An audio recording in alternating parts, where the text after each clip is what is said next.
But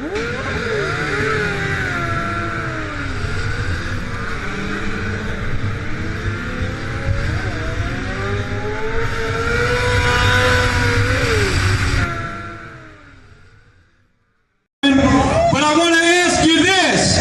Most people have heard the term multitasking. You need to go back home and multitask and don't go just to your COC meetings, your MMA, ABA, Volt meetings. You need to go to as many as you can and get involved with every U.S. Defender call to action, MRO that puts on a rally or a run, and don't let them people have meetings with 6 or 7 people in their room. You've got thousands of people here. Go on the website, bikernews.net and Aging Rebel, and see what the hell's happening in the other countries and throughout this United States. Without everybody coming together, who's going to give a shit about not wearing a helmet when you're not going to be able to ride your motorcycle? Think about it. When you go home today, get involved besides just coming to this.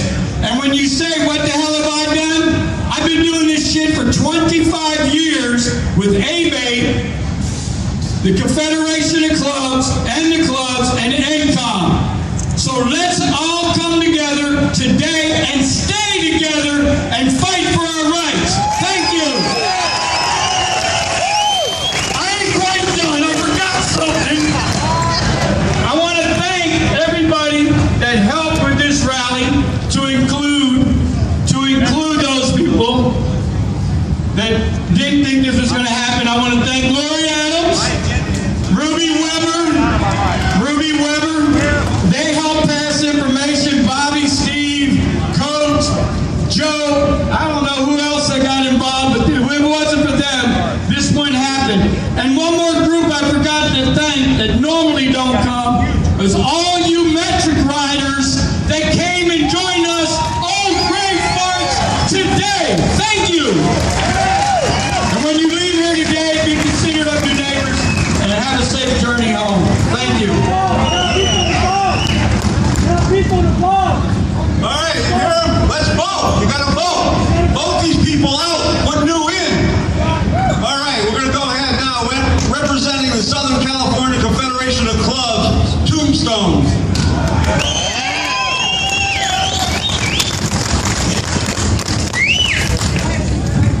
Thank you for letting me speak today.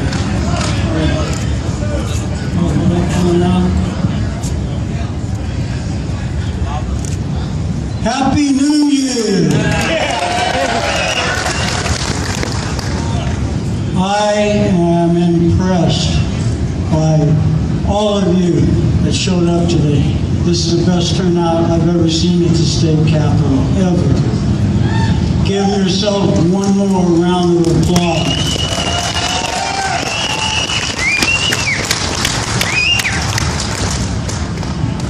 I just can't believe it. It's beautiful. It's the best turnout I've ever seen.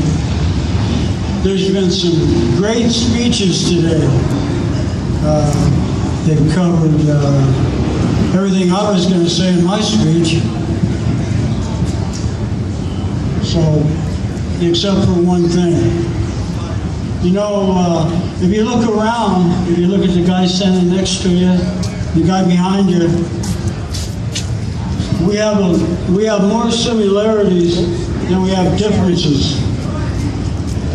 We dress the same, we have cuts, we have patches.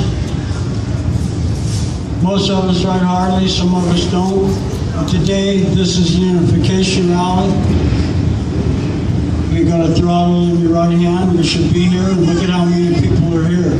It's great.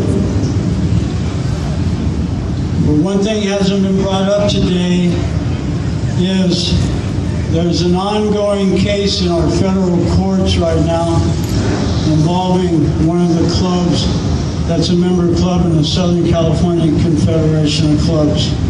That's the Mongols. They're being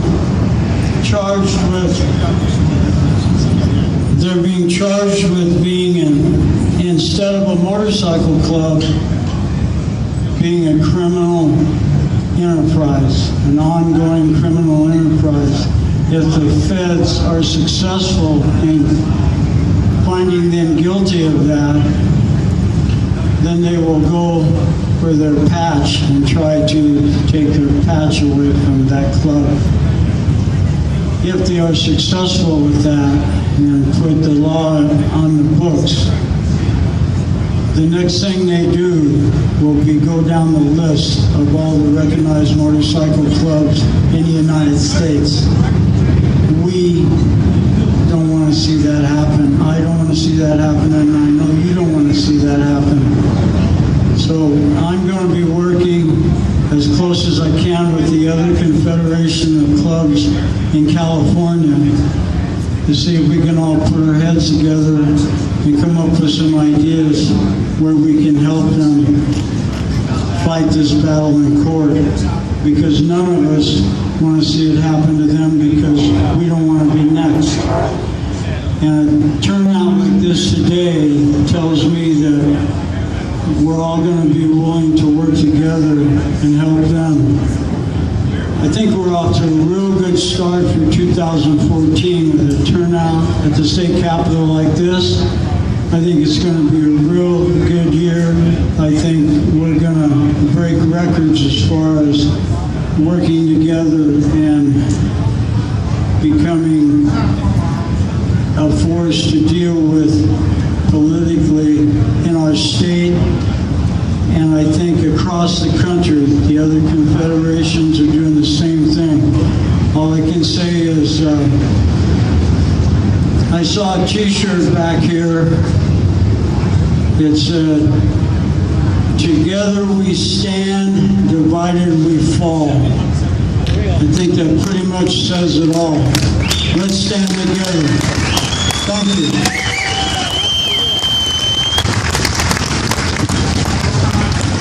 Thank you. We're going to bring up a voice from the past, representing a big New York mic. Hey, thank you.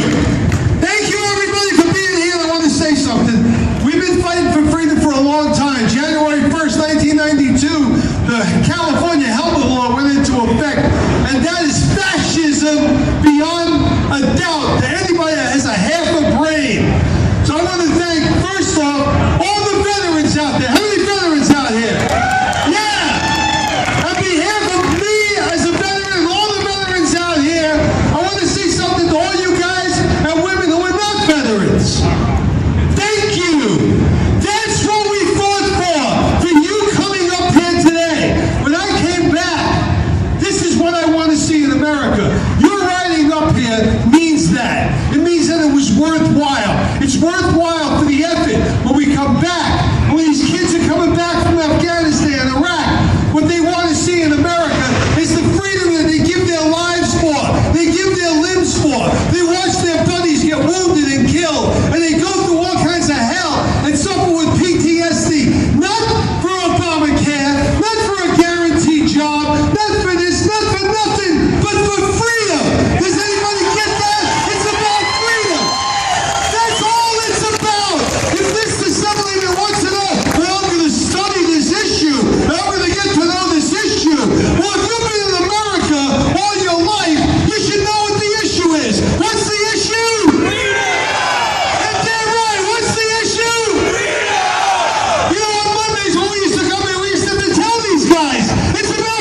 house or a big house or any place else, if you can't figure out that this jerk doesn't understand that the United States of America is about freedom, get him the hell out of office. I want to thank you. Listen, man, I got to tell you something. It was a cold, lonely, miserable ride up to Sacramento, like it always is. And you know what? It's going to be colder going back. By the time I get to that grapevine, I'm going to be shivering. My feet are going to be going like this. I'm going to go, boom, boom. But you know what? I'm going to be one happy guy because you showed up and made me happy. You rejuvenated, you re-energized, and revitalized my belief in the freedom that America stands for. My belief that there's still people out there. And look around you. Who are you?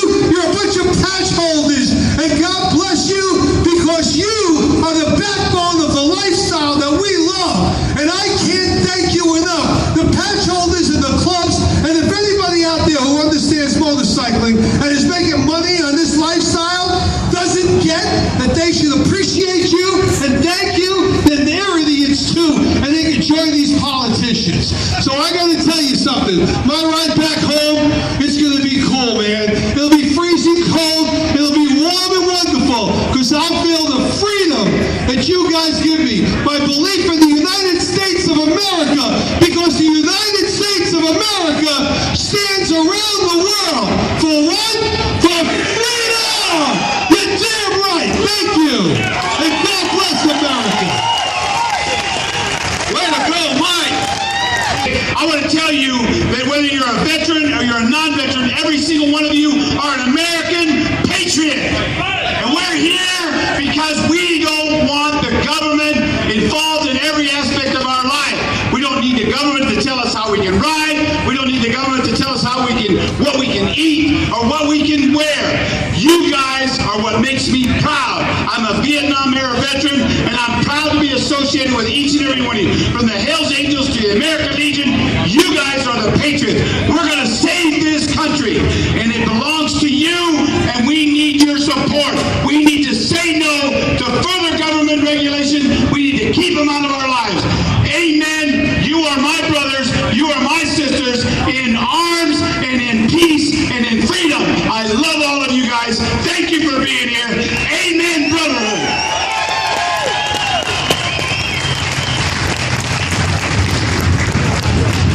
To help one of his clients, a biker like us. Let's give him a round of applause.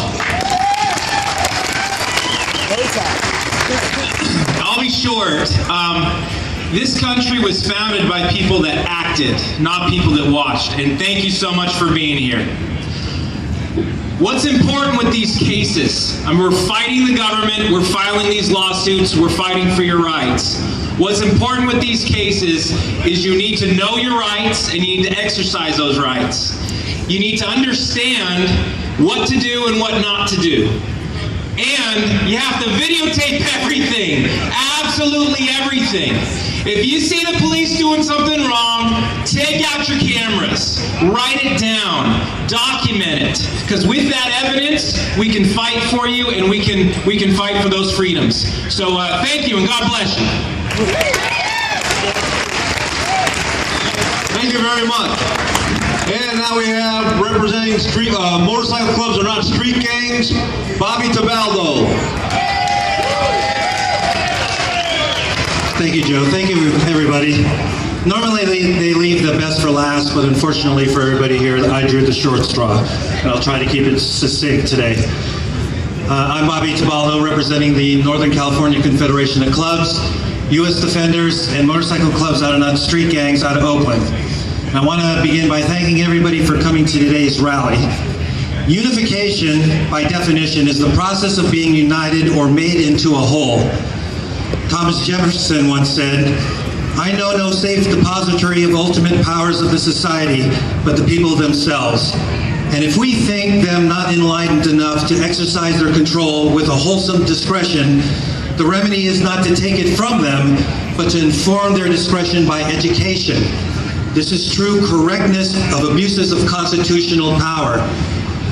So here we are today, coming together, united in our desire to renew our resolve as citizens and to take back our power and work towards common goals to ensure that we, the people, retain our constitutional rights to live our lives as we choose without government interference and regulation, and continue to enjoy this lifestyle that we all love and want to preserve for future generations to come.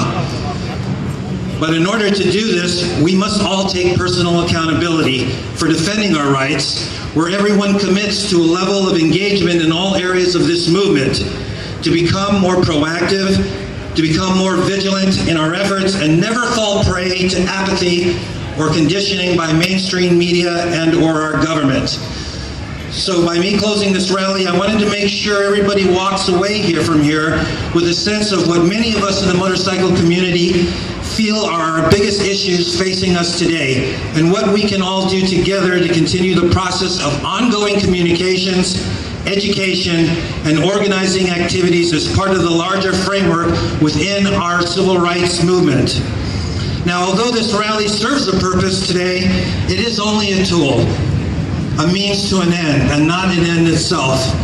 Endeavors in the political arena also include enacting new legislation to maintain our basic freedoms and liberties, modifying existing bills to ensure that they appropriately address the needs of the people, and repealing bad laws and outdated legislation as well.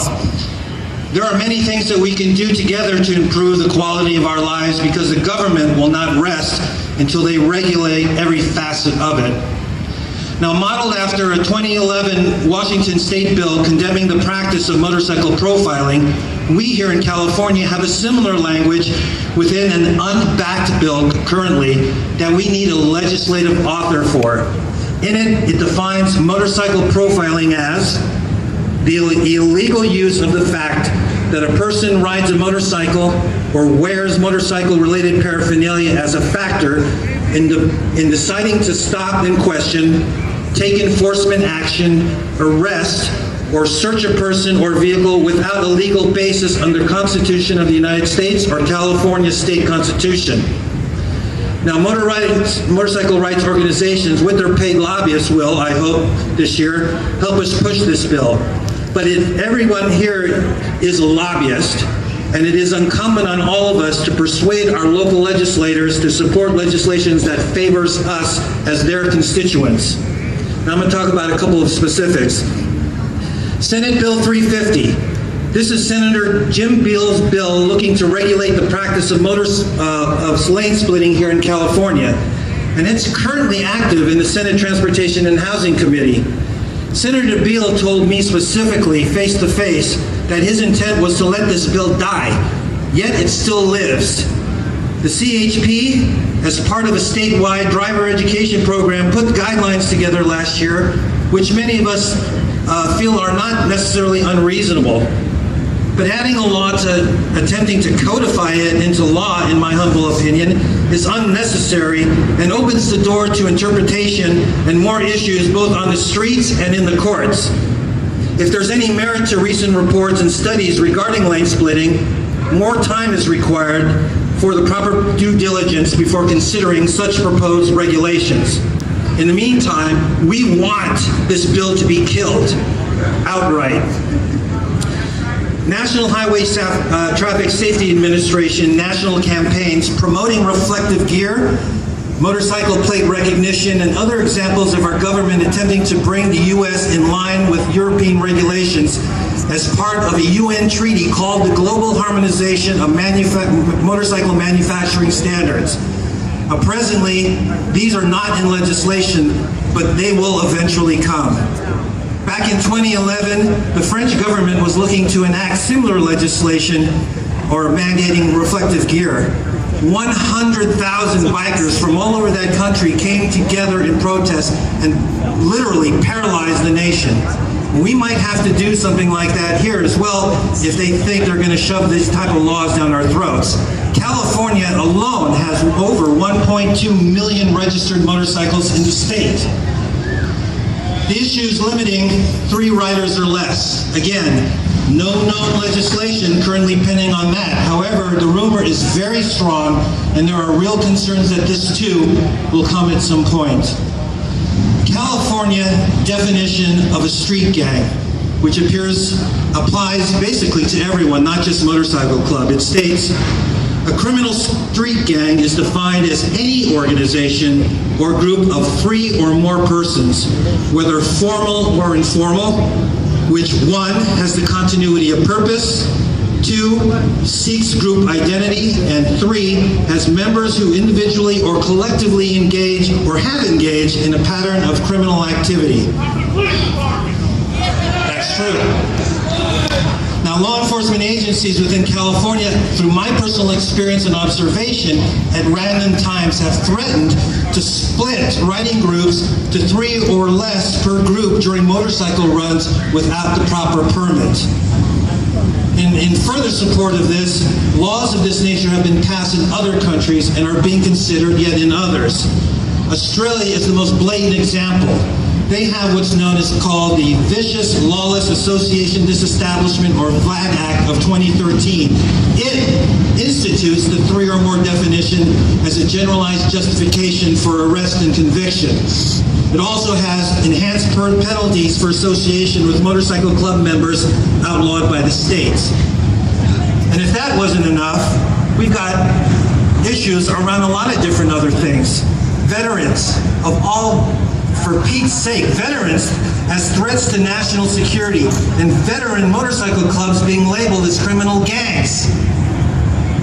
Increasing gang task force operation, traffic task force operations, license stops, warrant stops, it just keeps going on. I think we talked about AB 1047, the law that was passed here in California, which is supposed to prevent motorcycle-only checkpoints, yet they're being circumvented. And all these other type of bills that come along, they pass under the guise of safety checks. Continued NSH-TSA federal funding of such operations, monitoring social media events, email, telephone communication, the continuing escalated government surveillance and data collection programs, spy drones, fusion centers, NSA spy centers, and extensive use of cameras on public streets. The Department of Homeland Security has indoctrinated international travel restrictions also on motorcycle clubs, property forfeiture cases against motorcycle clubs, and joint police military training exercises. So these are just some of the many challenges we all face as motorcycle enthusiasts and law-abiding citizens of this republic. So the question is, what can you do, what can we do as individuals? I think it was mentioned several times, but it bears worth repeating. Register to vote.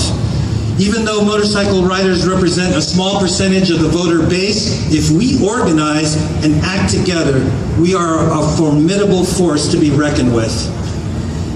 Join a motorcycle rights organization such as BRO, MMA, and ABATE, or if you're in a club, your local confederation of club, and stay informed. Get more active. Develop a personal relationship with your local legislator and city council person, because it's very difficult to cover everything statewide, but everything starts at home in your own backyard. That's the place to start. Help by getting biker rights and biker-friendly supporting political candidates into office, and vote the politicians who fail to keep their oaths and defend our freedom and liberty. Plus, we need help. We need an author for our profiling bill, folks. I can't tell you enough. We only have until the first week of February, and then it goes by another year. The time has come to address motorcycle profiling in this state. As Bowtie mentioned, we need to continue gathering evidence to support legislation and judicial efforts. Filling out stop forms and documenting these detentions are crucial for us to be able to present that as our body of evidence into legislation, and also helps us in the court systems as well. As Max said up front also, never take a plea in cases where you know you were violated. Use the system. We can win. Participate in future rallies and protests on issues that affect us all. Get the word out and help us get the independent writers as well and get them engaged. We're all in this together. Continue to help us create alliances within and outside the community. And as individuals, you yourself should step up as a leader and set the examples for others to follow. And as we go through this together, we need to leverage each other's strengths and the knowledge capital that's out there already. So it's going to take all of us working together to keep the forces of tyranny from our front doors. So in closing, I'm just going to close with a quote from Patrick Henry. If we wish to be free, if we mean to preserve and violate these inestimable privileges for which we have been so long contending, if we mean not basely to abandon the noble struggle in which we have been so long engaged, and which we have pledged ourselves to never abandon until the glorious object of our contest shall be obtained, we must fight. Thank you very much. Thank you, Bobby. Thank you. I feel quite honored to be at this rally speaking to you today. I've been to quite a few of these rallies in the past, and I've heard lots of speakers, and never in my wildest dreams did I think that I would be able to address this crowd. And oh, what a crowd we have today!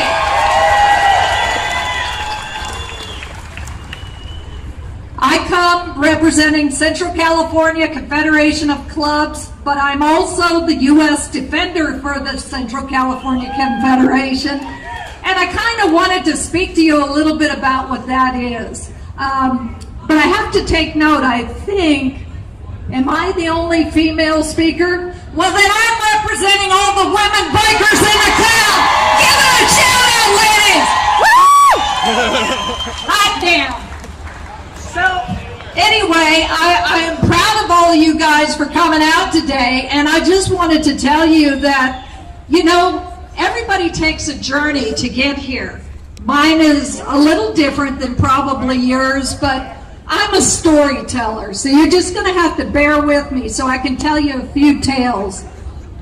Hopefully, we'll awaken that sleeping dog and get you all fired up and want to go out and be freedom fighters like you came here to be. I want to tell you, long time ago, I was about 12. I got the fever of motorcycling. I was in Virginia, I was just a little kid, and I was a tomboy. All of the guys in my neighborhood, they were all riding these little mutt motorcycles that I guess, if you had a fancy name for them, you'd call them a mini bike, but I didn't know what the hell they were. I just wanted to be out there with the guys doing what they did. So we built a little track out there, and I called it our NASCAR Junior. And we'd kick those little bikes over, and we'd walk up to the country store that was about a mile away, sell pop bottles and buy gasoline to keep our little NASCAR going. It was what got the fever started. I tell you, I don't know what starts you guys off, but that I've been riding ever since. So, little time goes by, I move out to California because I was destined to be out here. I'm not an East Coast person, even though I was born there. So when I got to California, I had about 200 bucks in my pocket and not much else. And I needed transportation. So I looked in the want ads and I saw it. 1974 250 Enduro, runs good, 200 bucks. And I said, bingo, that's mine. So I went out and I checked this guy out, some old crotchety guy, and I said, well, you know, does it start? And how many miles it got on it? And, you know, trying to get some information about the bike, and he said, take it out for a spin. So I took it out for a spin, and we fell in love. And I learned to ride the byways and highways of California, and learned to love that little bike and hate it too, because I swear to God, every time you want to kickstart the kick on a 110-degree day on a black top, what does it do? It stalls on you, right? That's just part of the deal. So, so that's how I got started. Then I'm gonna digress just a little bit here. I wanted you to know that besides being a motorcyclist and a female and, you know, representing here, I'm a nurse. I've been a nurse for 28 years, and thank you. I know there's lots of nurses in the crowd. And I know all you bikers need nurses, because every time somebody comes into my ER and they got a bunch of road rash with gravel in them, I want to tell you, I'm not just the nurse that gives you your pain medication and put the lidocaine gel on before I scrub you out. I became the charge nurse and made that a protocol in our ER, so everybody did it. All right? If you guys been there, you know what I'm talking about. Hell yeah! So anyway, I wasn't always a nurse, but I've always been kind of strong-willed. And I decided that, I thought I'd have babies born at home. I was that kind of rebel. Now, you call it an innovator, but back then I was just a rebel. So I had these 3 children at home.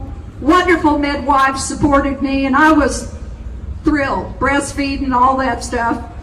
And I got to tell you, I started seeing things in the hospital environment that just weren't right.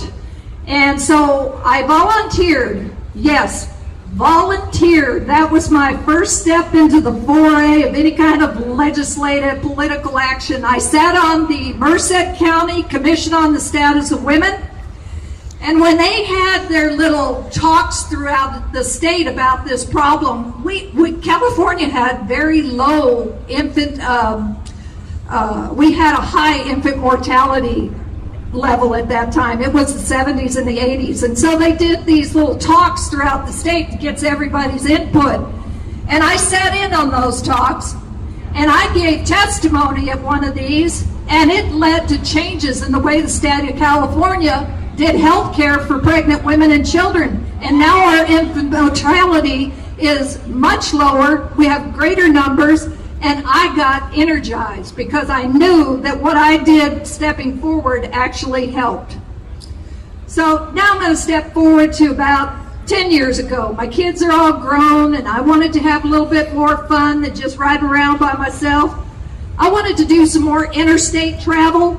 So I joined a bunch of riding groups, one of whom was a women's motorcycle club, trying to find some like-minded riders. This opened my eyes up to a whole new world. Now it was not just about me having freedom in the wind. It was about my friends, my sisterhood, tearing up the roads, going to rallies and runs, and just having a good old time out there.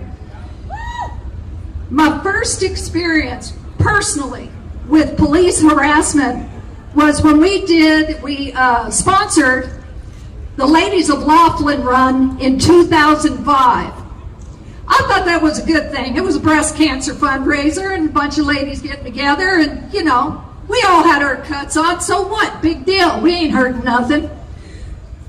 After the talk, we were out in the parking lot, and I want to say about 20 law enforcement officers kind of swarmed around our pack.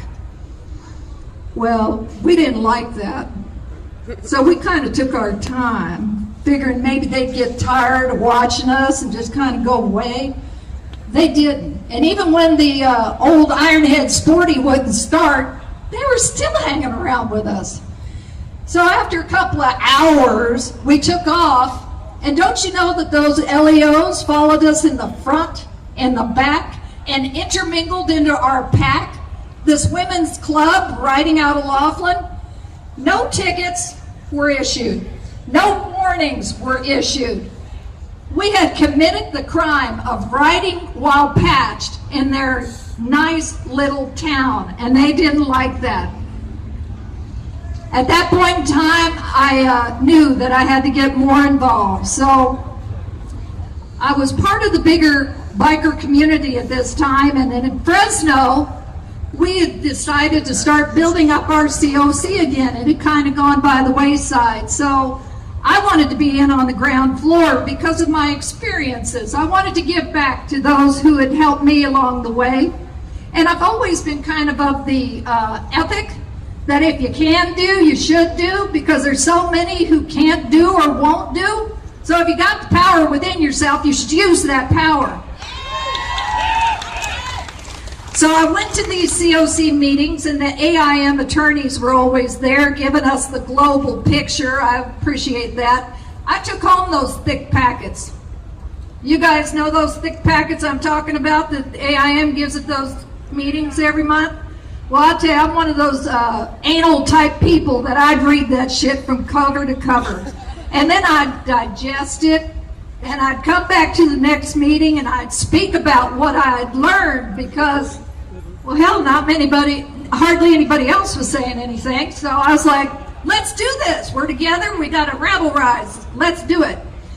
And you know what happens when you're a rabble rouser and you say something at a meeting, right?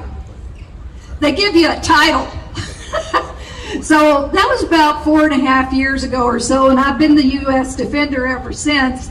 And I get to talk to my clubs, my brothers, my sisters, and tell them a little bit about what we can do.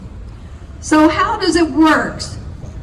First, you got to identify your issues. And I'm telling you, we've got some wonderful motorcycle rights organizations here among us who are setting the course on what those issues are. The one that's nearest and dearest to my heart personally is no motorcycle only checkpoints. No profiling of motorcyclists. AB 1047 is a law. Enforce it. They're sidestepping the law in our neck of the woods, calling it motorcycle safety checks, or, oh, we're not just picking out you motorcyclists. We actually roll over the cars too, so we're stopping cars. Oh yeah? That's why you're on a dirt road going to the north-south run with a bunch of club brothers and sisters only? Because you're going to be going after cars? No, they're singling us out. So the other next point is the SB 350. I don't know about you, but I love the split lanes. It's almost an erotic feeling when you get through a big pack and you just slimmy right through there. I love that. I want to keep those rights intact. So even though SB 350 has been put to bed, so to speak, I don't want that one picking its big head up and biting us on the ass again. We do need to get rid of the day glow vest. And the other thing I was glad to hear ANA speak about is that E15, I believe it's HR 875 is the federal law. We want that to pass because my understanding is that it's going to stop the sale of E15, which is already going rampant across the nation. I ride interstate. I want to be able to depend on the gas stops in Texas, Nevada, Colorado, wherever I go. I don't want to have to worry about it destroying my bike. The next step with this grassroots thing is talking to all your friends, like-minded individuals, getting them to buy in. And if you can get a few key individuals who are kind of already on top of a group, that's half the battle. So that's something else you can do. Seize all your opportunities. Every chance you get that somebody brings up something negative about motorcycling, they don't like that split lanes or whatever, speak up about them. Put yourself in their face. One time I had the vice president of the hospital that I work in. He had something to say about motorcyclists, and I said, don't talk to me about that. I'm right here, I'm right now. You're speaking about me. Make it very personal to people. So be fearless in that. And what about your family? I got to tell you, I envy you guys that have your family on board. Scotty talked about having 3 generations of his family that have been in the motorcycling community. Right on. I don't have that myself. I got a loving family, but I think they just assumed that mom, grandma sit home and calm down and quilt on rather than riding on. I'm not ready for that today. And I'll tell you, on Christmas Day, my Cager family, they were complaining about people splitting lanes and how that noise kind of scares them when they're in traffic. And again, I had to straighten them out and say, hey, you're talking about me. Don't be talking about me when I'm in the room with you. I laid down the laws and I looked them straight in the eye and I told them, one day I was stopped at a red light. I was coming up one of those highway ramps and I was behind a truck. This is how personal you got to get. You got to tell them the detail. I was behind this truck and I just got a bad feeling about it. So I split to the front to get to that next green light. And as soon as I got up there, that truck just went boom and just took off running. Right where my bike had been, a whole stack of 8x4 plywood landed right where my motorcycle had just been. And I said, you guys, don't you realize that lane splitting just saved your mother's life? Safety. Thank you. Thank you. Thank you, Hell Dog. We appreciate it. Now the Channel 13 News showed up. Here we are. We wanted to get here early. They're now here.